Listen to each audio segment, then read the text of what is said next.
हाँ बैठना तभी बैठ जाओ फिर वो हमारा कैमरा टच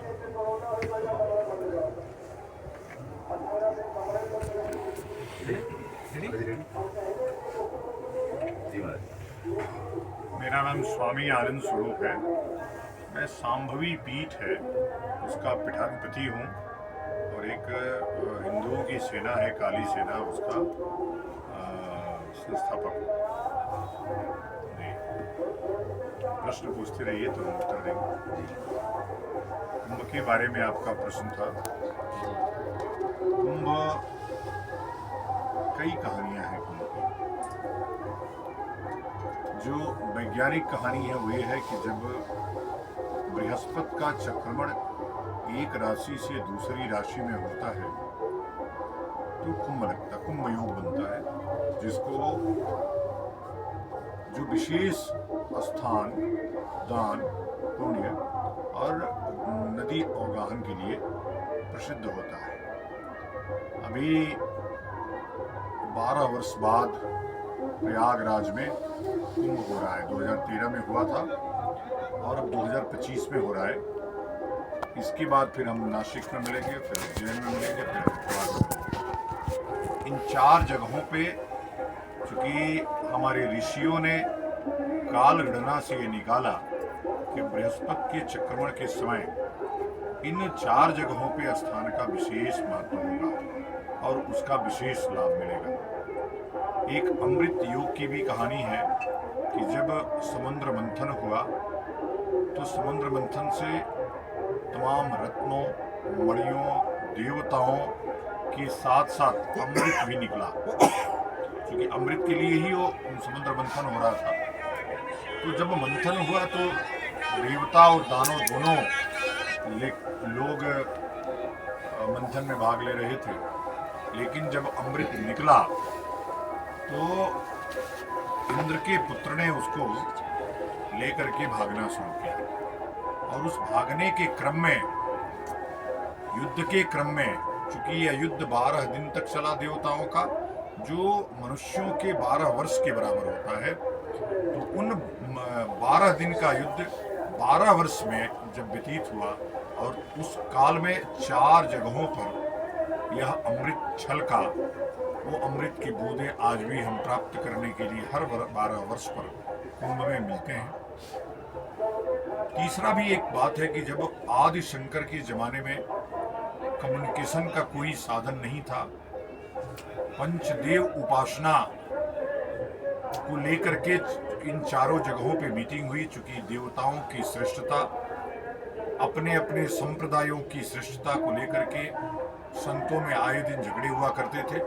उन झगड़ों को दूर करने के लिए, सनातन धर्म के अग्रिम प्रचार, प्रसार और विस्तार के लिए संतों का हर 3 वर्ष पर इन 4 जगहों पर, देश के 4 कोनों पर मिलना हो, इसके लिए इन तिथियों को तय किया गया और पंचांग में इसका विशेष स्थान दिया गया। महाकुंभ स्नान में कोई विशेष विधान यानी प्रक्रिया श्रद्धालुओं के लिए कुछ बताएं। देखिए, महाकुंभ में हमने 3 शाही स्नान निर्धारित किए, जिसमें अखाड़े, तब वो राजे महाराजे का समय था, शाही काल था, तो उस समय महाराज लोग साधुओं को रथों पे बैठा करके ले जाते थे और उस सवारी को हम, क्योंकि शाही जितने थे वो सब महाराज होते थे, तो महाराज लोग बैठते थे और राजा लोग नीचे चलते थे। नदी में स्नान का, विशेष रूप से गंगा में स्नान का नियम है।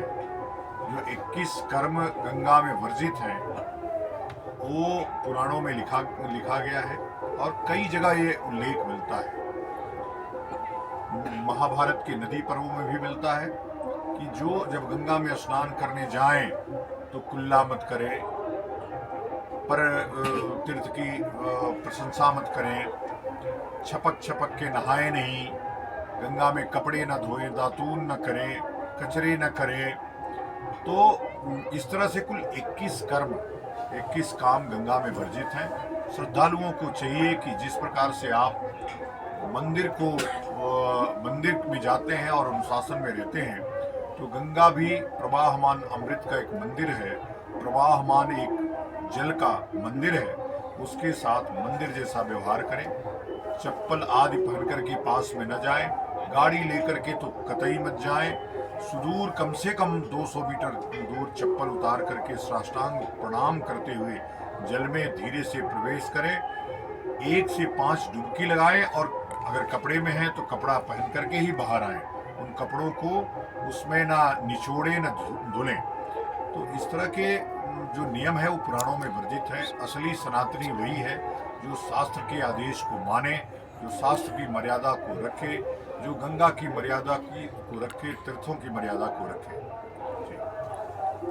महाराज जी, कुंभ में आपका आगमन कब हुआ, कब तक रहेंगे और क्या क्या अनुष्ठान करेंगे? मैं कुंभ में 12 तारीख को आया था और मैं पूरे कुंभ पर्यंत, जब 26 तारीख को विसर्जन होगा कुंभ, तब तक मैं यहाँ रहूँगा। बीच बीच में कहीं कार्यक्रम लगे हैं तो जाना आना लगा रहेगा, लेकिन मेरी शिविर 26 फरवरी तक रहेगी। श्रद्धालुओं की सेवा, भंडारा, यज्ञ, अनुष्ठान, प्रवचन आदि कार्यक्रम चल रहे हैं। हम लोगों के अखाड़ों में जो बुराइयां आई हैं, संतों में धीरे धीरे जो लोग घुस आए हैं, जो व्यापारी टाइप के लोग हैं, उनको बाहर निकालने के लिए समय समय पर कार्यक्रम चला रहे हैं। और कैसे संतों की श्रेष्ठता, आचार्यों की मर्यादा और साधुओं की श्रेष्ठता बनी रहे, इसके लिए लगातार प्रयास किया जा रहा है। गुरुकुलों की स्थापना हर गांव हर गली में कैसे हो, इसका प्रयास भी हमारी सामूहिक पीठ की तरफ से हो रहा है। अभी हमारे पास लगभग 100 गुरुकुल हैं। अब वो 2025 तक के लक्ष्य है कि 1008 गुरुकुल हो जाए। चूंकि सनातन धर्म को बचाना है तो कोई बेटी नहीं कि उसको बचाना है। सनातन धार्यत इति धर्म, धर्म को जितना धारण करेंगे धर्म उतना ही प्रचारित और विस्तारित होगा। तो निश्चित रूप से सनातन धर्म का प्रचार और प्रसार वही कर सकता है जो स्वयं सनातन धर्म को धारण करे। हम सबको यह प्रयास करते हैं कि सनातन धर्म की मर्यादा, शास्त्र का विधिक आदेश जितना आप मानेंगे, सनातन धर्म को जितना ही धारण करेंगे, उतना ही सनातन धर्म मजबूत होगा, उतना ही सनातन धर्म विस्तृत होगा। और यह तभी हो सकता है जब गुरुकुलों की स्थापना हो और हर गृहस्थ यह संकल्प ले कि हमारा एक बच्चा गुरुकुल में पढ़ेगा ही पढ़ेगा। अधिकतम बच्चे पैदा करें, क्योंकि आज जिस प्रकार की जनसंख्या समाप्त हो रही है हमारी, अभी वैज्ञानिकों ने कहा कि हमारा जो जन्म दर है वो 2 से भी नीचे हो गया है। इसलिए मैं सभी सनातनी बंधुओं से, माताओं से आग्रह करूंगा कि कम से कम 5 बच्चे पैदा करिए, और यदि हो सके तो सनातन धर्म के लिए एक बच्चे को दान दीजिए, एक बच्चे को सेवा में दान करिए, एक बच्चे को कृषि कार्य के लिए दान करिए, और 2 बच्चों के लिए अपने लिए रखिए।